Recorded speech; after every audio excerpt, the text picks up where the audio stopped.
For my presentation, I come with maybe a different perspective. I am a mother of 13 children, and I have been homeschooling all of them for the last 20 years. I guess not all of them because they're not 20 years old, but I have 6 homeschool graduates, and I am currently homeschooling 7 in my home right now. My oldest is 16 and my youngest is 5 that's home right now that are being taught by me. So that's my perspective tonight, and so I thought I'd better add that so that you know where I'm coming from as I relate my thoughts about the subject of schools in society. I actually named the title of my presentation The Purpose of Education, and it is in an effort to answer the question that was put forth, what is the role of school in society? And so in order to address this, I first wanted to ask, what is education? And in my 20 years of homeschooling, you can bet I've studied this question a lot and read and a lot of different things and heard a lot of speeches and studied many different approaches to education. So one of the questions that I came up with under the subject of what role does school have in society is the question, have we as a society moved away from the original role and intention of educating children in a school setting? One of my favorite educational philosophers is named Charlotte Mason, and she was a British lady that educated children right around the turn of the 20th century. And she has a lot of very interesting things to say. I really enjoy her writings and have found a lot of truth in what she has to say. But one quote that she gave was that education is an atmosphere, a discipline, a life. And I think in this modern world, a lot of times we forget that. Information has been equated with education, and I think that's why so many young people are starving for nourishing education in their lives. A lot of what they receive in schools is very superficial, and I don't know that any of us can say that the education we receive in schools helps us build a virtuous life.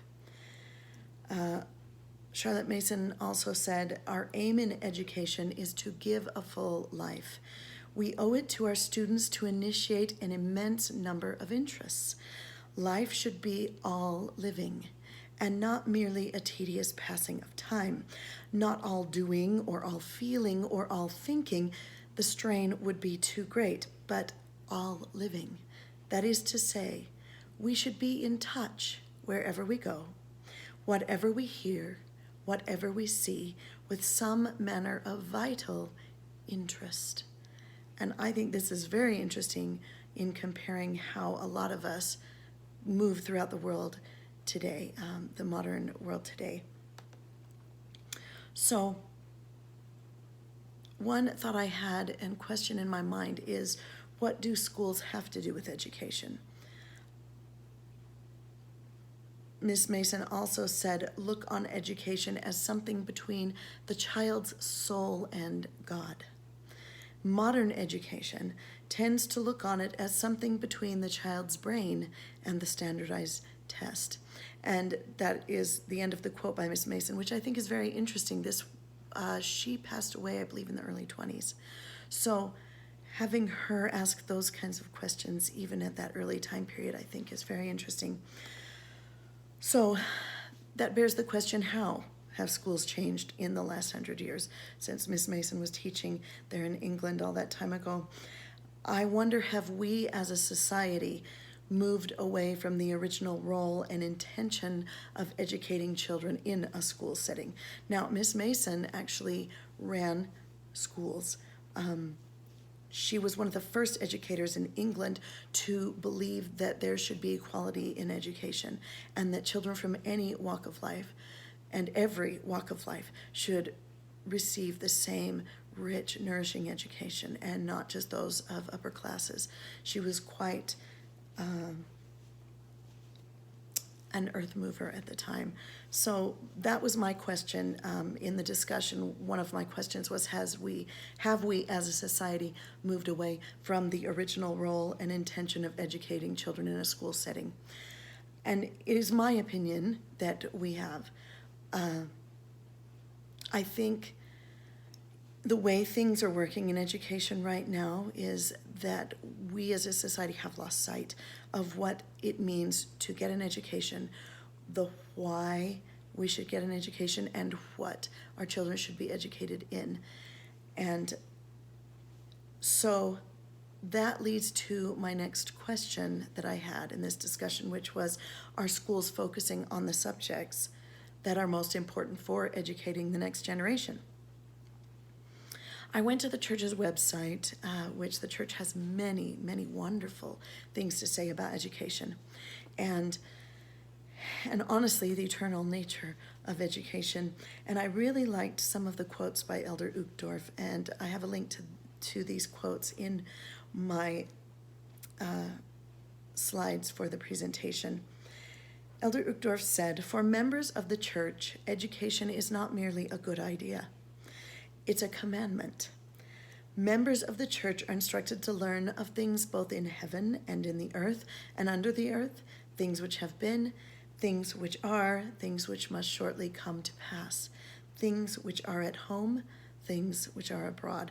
And it references Doctrine and Covenants 8879 there. So I often wonder, there seems in our day and age a lot of lessons for children in things such as sexuality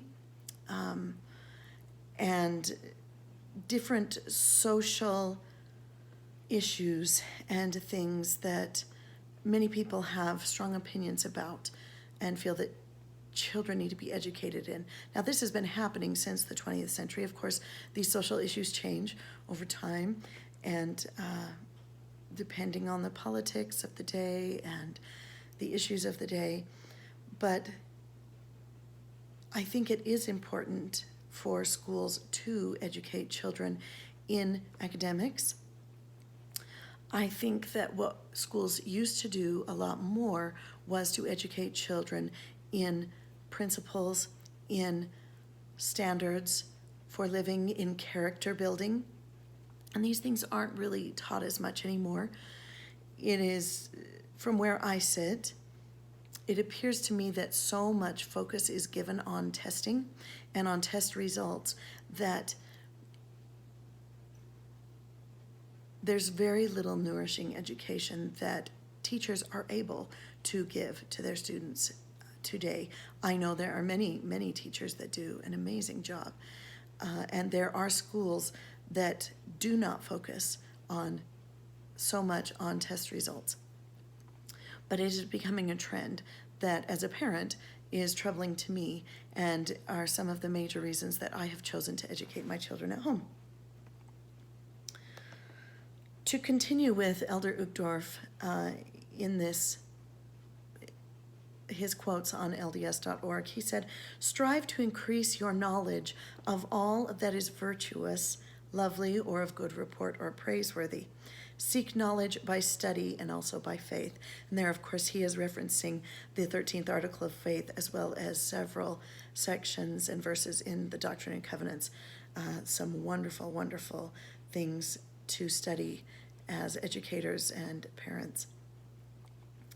So I feel that Elder Uchtdorf's advice is very good, and I believe that we as teachers can include the virtuous, lovely, and of good report and praiseworthy in our teaching, and that emphasizing that and exposing children to true great ideas and beauty and excellence in the things that society has created throughout many ages of time is a great way to educate children. And those are the virtuous things, I believe, and the things out of the best books and resources that our church leaders encourage us to make available to our students.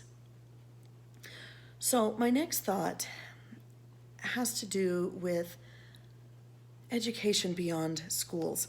And now I recognize that we're training to be teachers, and where we teach, where our education, where our employment exists is in schools and in that realm of, and that vehicle of helping children become more educated.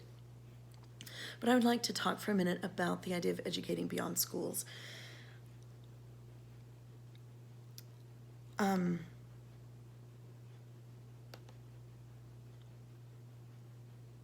I believe it was also Elder Uchtdorf that says, in our learning, let us not neglect the fountain of revelation. The scriptures and the words of modern day apostles and prophets are the sources of wisdom, divine knowledge, and personal revelation to help us find answers to all the challenges in life. Let us learn of Christ. Let us seek out that knowledge which leads to peace and truth. So I think that is a very good reminder that learning does and should happen beyond schools and beyond the walls of formal buildings and state-funded education programs. So my third question in the discussion is very applicable to me, and I feel very strongly about it. The question is, what role should a parent play within their own child's education? Obviously, I have very strong opinions about this, but so did Elder L. Tom Perry, and here's what he had to say about it, and this is also linked to his talk that he gave a few years back, and it's on LDS.org. He said, teaching in the home is becoming increasingly important in today's world, where the influence of the adversary is so widespread, and he is attempting to erode and destroy the very foundation of our society, even the family. He goes on to say, parents must resolve that teaching in the home is a most sacred and important responsibility.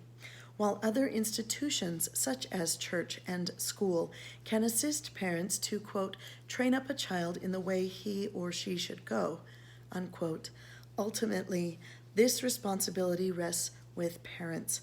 According to the great plan of happiness, it is parents who are entrusted with the care and development of our Heavenly Father's children.